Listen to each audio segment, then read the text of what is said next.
myself Naveen Kumar Saini. In the course of wireless and mobile communication, code REC 085.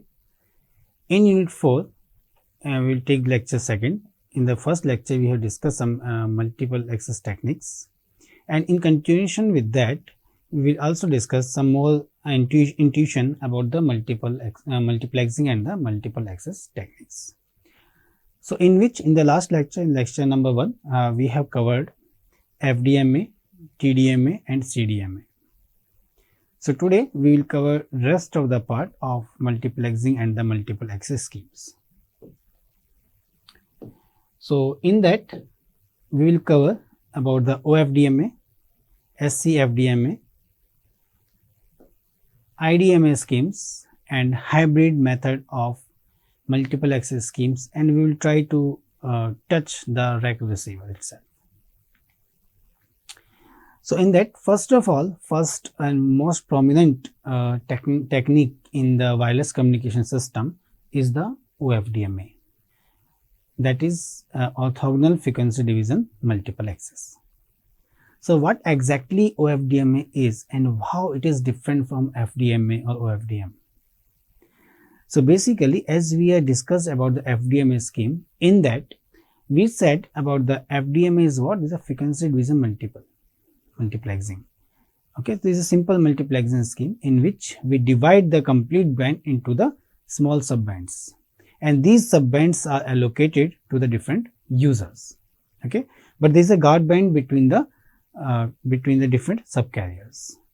But in the case of the OFDMA scheme, in orthogonal frequency division multiple access, in which we also divide the complete band into the small bands, we call it as subcarriers, and these subcarriers also called the different channels. Fine. So, these channels we modulate the data streams into these different subcarriers. Okay. So, in a simple layman fashion, we can say that we modulate, as we know the definition of the modulation. What is that? Where we say that your data or the message signal will be superimposed onto the carrier. So, that is simply modulation, right? So, same thing we will apply in the OFDM system. So, we divide the complete band into the small bands, and in these small bands, that is channels, we modulate the different data, we modulate the message signals. So, in this way, but the difference is this is the orthogonal in nature. So, these subcarriers are orthogonal in nature. So, we can say in a simple fashion that orthogonal frequency division multiplexing is a digital multiple carrier modulation technique. Okay. So, which is extending the concept of single subcarriers. Okay. So, the concept that is a single subcarrier modulation. So, with the extension of that one. So, by using the multiple subcarriers over the channels. Okay. So, same thing which we said, the complete band will be divided into small bands, and these small bands something but the subcarriers are centered at the subcarriers, and these subcarriers will create the different channels. So, in that transmit in the single channel, what we do, single carrier, we transmit a high rate stream. We transmit high rate stream of data with a single carrier. But in OFDM, we transmit the low rate stream onto different subcarriers. Okay. So, this makes the use of large number of closely spaced orthogonal subcarriers that are transmitted in parallel. Fine. So, in this OFDM scheme, complete channel will be divided into the subcarriers, and these subcarriers will modulate the small data, okay, with the different modulation schemes. So, we are aware about that modulation schemes are like BPSK, QPSK, 16 QM, 64 QM and so on. So, these subcarriers will be orthogonal in nature. This is the very prominent concept for this OFDMA system. Then, when the modulation of any form, so that message can be of your voice, maybe data or maybe anything else, or there may be some more something data like as we talk about the internet speed. So we transmit the voice and the data. Okay. So to define all these things, we have to modulate this voice and the data with the different subcarriers. Okay. So apply to a carrier. Then sidebands spread out on the either side, and it is necessary for a receiver to be able to receive the whole signal to be able to successfully demodulate the data. So the important point is what we are transmitting and what we are receiving. So that must be same. So in between that, we require the different technology, different schemes, so that we can modulate the signal, and at the receiver side we can demodulate that. Okay. So in that, as a result, when the signals are transmitted which is close to one another, they must be spaced so that the receiver can separate them using the filters. So these filters we use generally at the receiver side, so that when we receive the signal, so that because the carriers which we are transmitting, I mean the message signal which we are modulating on the carriers, and these carriers are received at the receiver. So we have to bifurcate all these subcarriers, right? So for that one we require a different type of filters. So okay, so that must be the some guard band concept can be introduced between the subcarriers, and it will be used at the transmitter side. Okay, so just like this LT system which we will discuss in the next unit, long term evolution scheme, in that we use the OFDM scheme, right? OFDMA. So in that itself we use the guard bands like cyclic prefix, and we can remove it at the receiver side. Okay. So that is very, very important point. So although the sidebands from each of the carrier overlap, and they can still be received without the interference that might be expected because they are orthogonal to each other. So basic and very, very important reason for using the OFDM scheme is to reduce the ISI, inter-symbol interference. And another important point is in the LTE context, if we are talking about, that is the PAPR. Okay. So we will also discuss about it.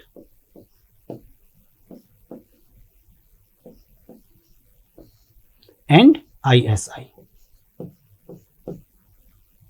Okay. So this is ISI, inter-symbol interference, and the PAPR. So these two things we have, I mean this is the effect which occur in the OFDM. So we have to reduce that. So for that reason we require the SC-FDMA.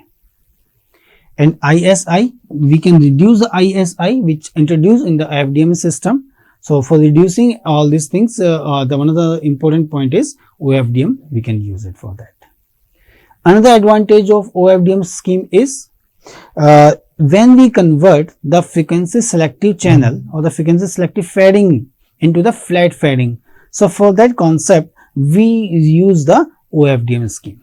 Okay, so that is why in all the wireless communication system like WLAN or WiMAX we use the, and LTE itself we use the OFDM schemes.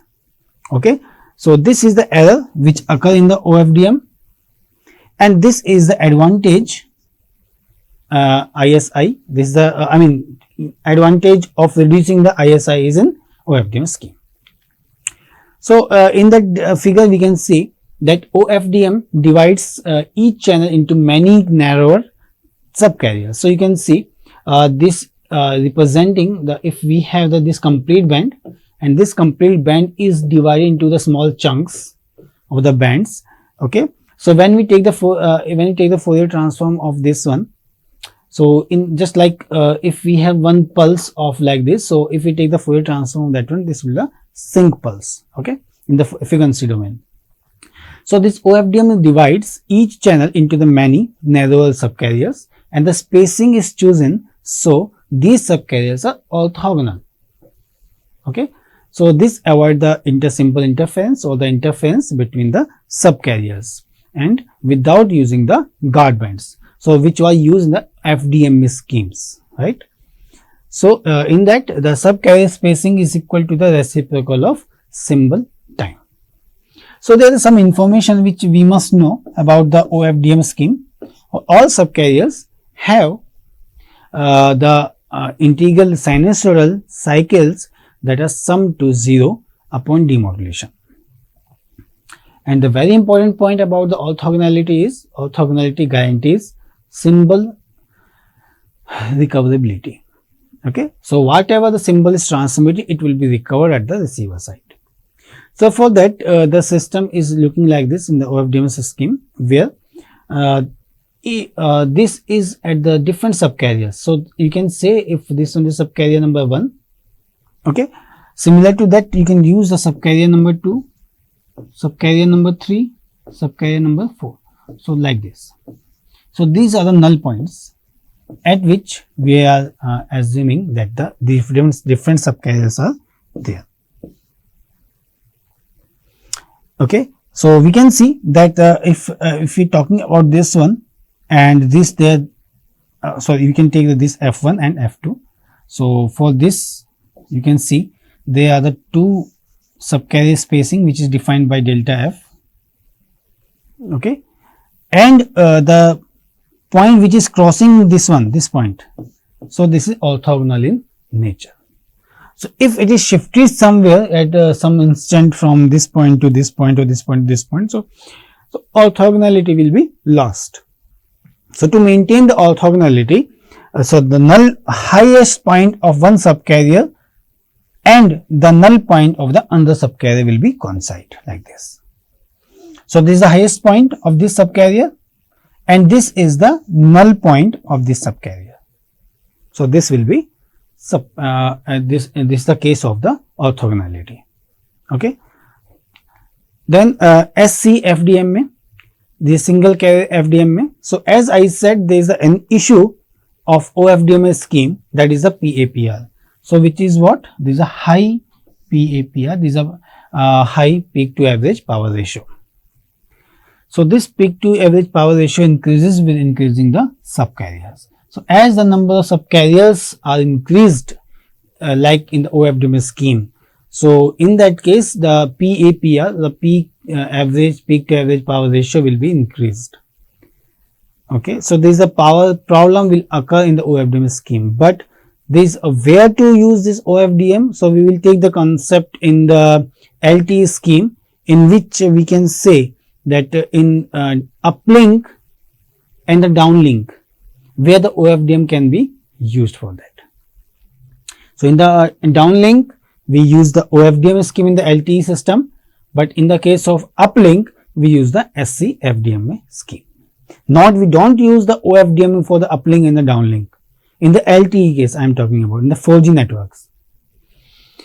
So handling high PAPR places demands on the power amplifier, as it requires a larger linear range to maintain distortion for the transmission.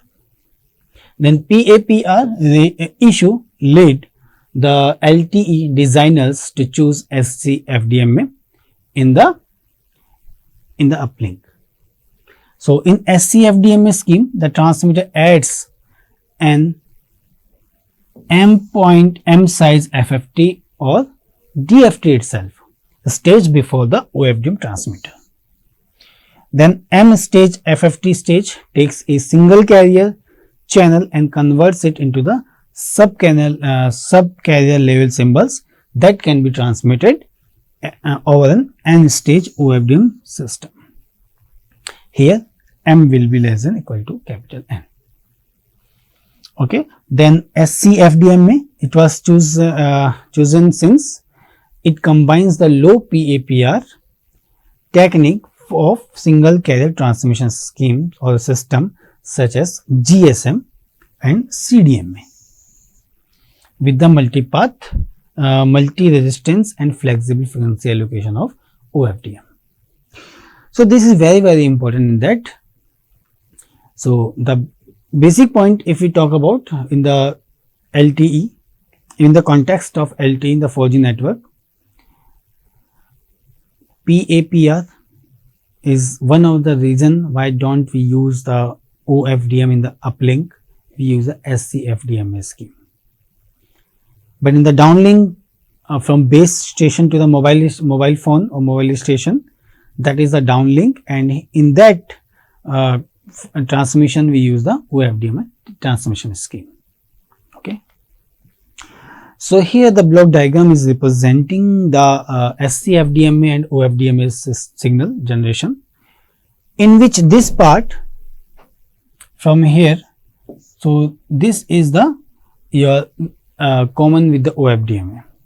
So to use the SC-FDMA, that is in the uplink, we use the we perform the M-point DFT or M-point FFT itself. So this is before OFDM, we use the DFT. So here we can write that is the DFT before OFDM. Okay, and in reverse of that, we use the perform M-point IDFT after the OFDM. So here we can write that M-point IDFT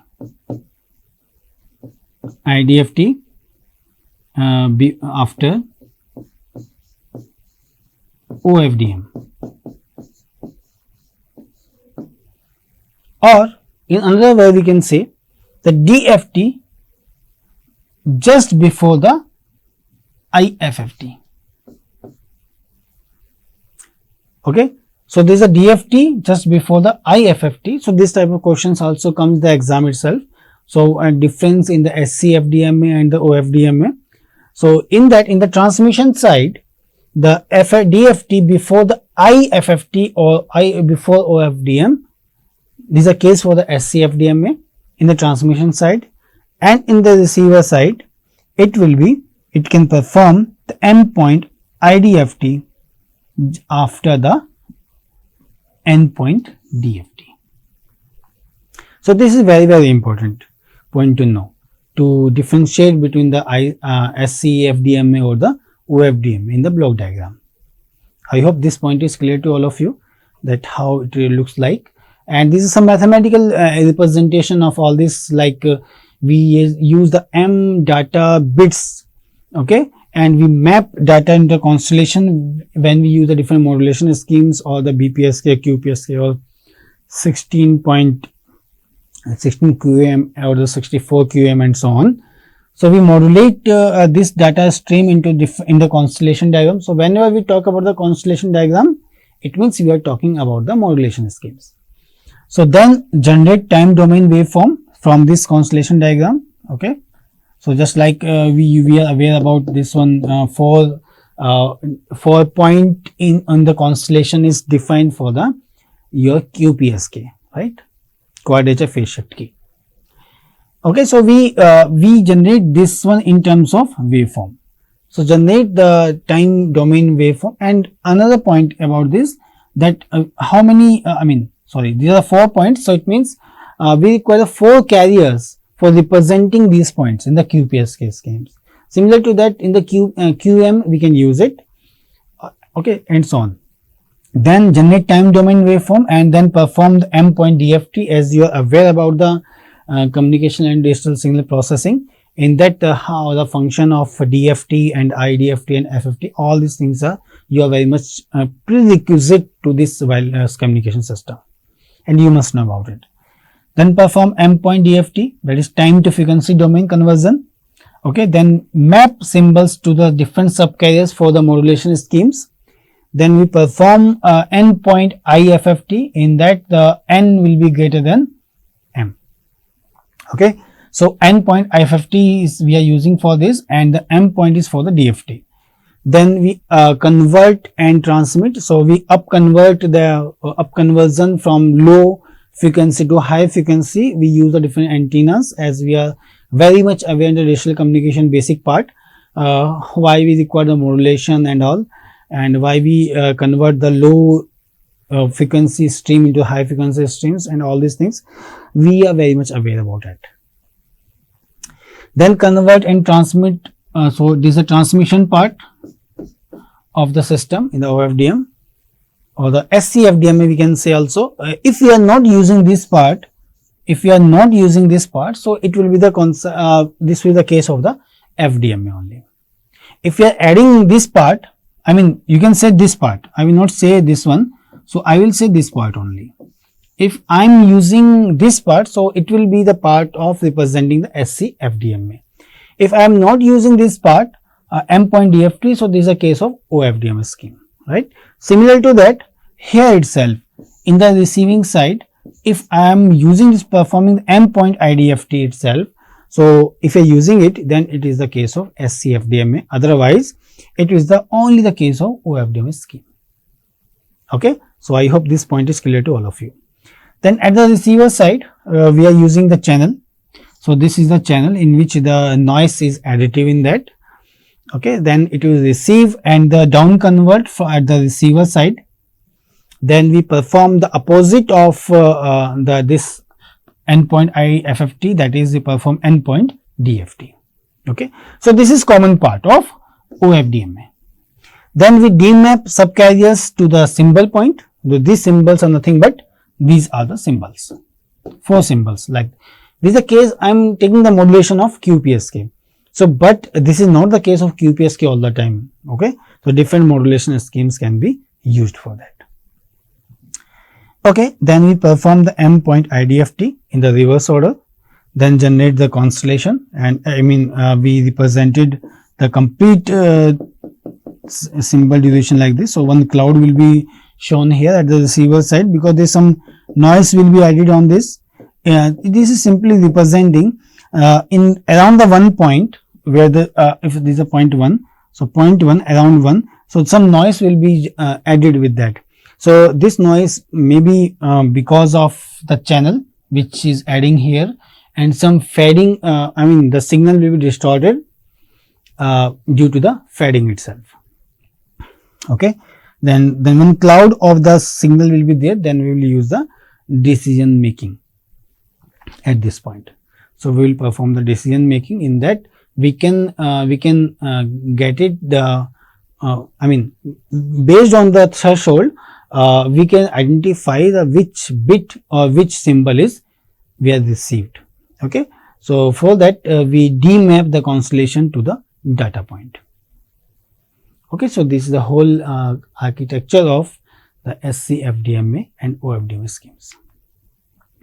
Okay, so then we next another important another multiple access scheme is the IDMA. So that is the interleaf division multiple access. So in that, in OFDM, for all signals to maintain orthogonality among themselves was the major challenge, and many times it can be observed that even if the single signal on the entire bandwidth loses orthogonality, then all the signals on that bandwidth are affected.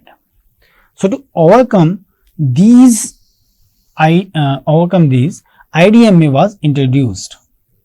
This is the interleave. So we use the interleave between the subcarriers, which works on a different principle than that of the OFDM. So which gives a better way of communication. So interleave is the heart of IDMA. Okay, so this is the interleave division multiple access. So in that, the IDMA oftenly called the next generation, that is the NG. In short, we also call the NG, next generation multiple techniques for the CDMA and also the OFDM. So in the IDMA, different users can use the different type of interleavers, and interleavers are used to differentiate the signals on the entire bandwidth spectrum. Since different users are using the different interleavers, it optimizes the ISI.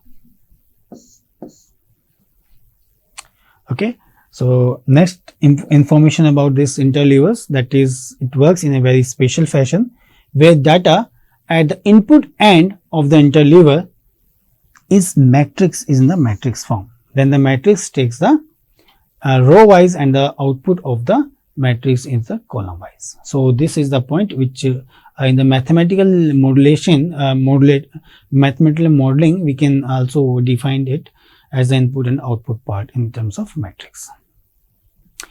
So this is representing the IDMA system in which transmitting and the receiving end. So I will directly come to this point where it tells about the different blocks in the transmitter side and the receiver side. In the transmitting side, the first block is for the encoding, where the symbols are encoded and the process for the spectrum, spread spectrum. So here at this stage, every single signal gets the entire bandwidth to use, and here starts the role of multiple access schemes, where they need to manage all the symbols on the allocated bandwidth in efficient manner so as to utilize the bandwidth up to its best and yields the best possible results. So once the signals channel is occupied by the signals, all the signals are now interleaved using any of the interleaving techniques. So this forms the unique block of the system where symbols can be identified based on the respective interleaver and helps this scheme to communicate easier and faster. Okay, so last in that the signals sent across the receiver end and via the channels wherein between the channels and the receiving end, the signals travel across the sky, and this is the time when the signal is most likely to be affected by the interference. Okay, so there is a receiving side. In that we use the different block. So another important block which we are using in the receiving side is the ESE. So this is the elementary signal estimator. So the main function of ESE block is to detect the interference, and it also resolve interference partially.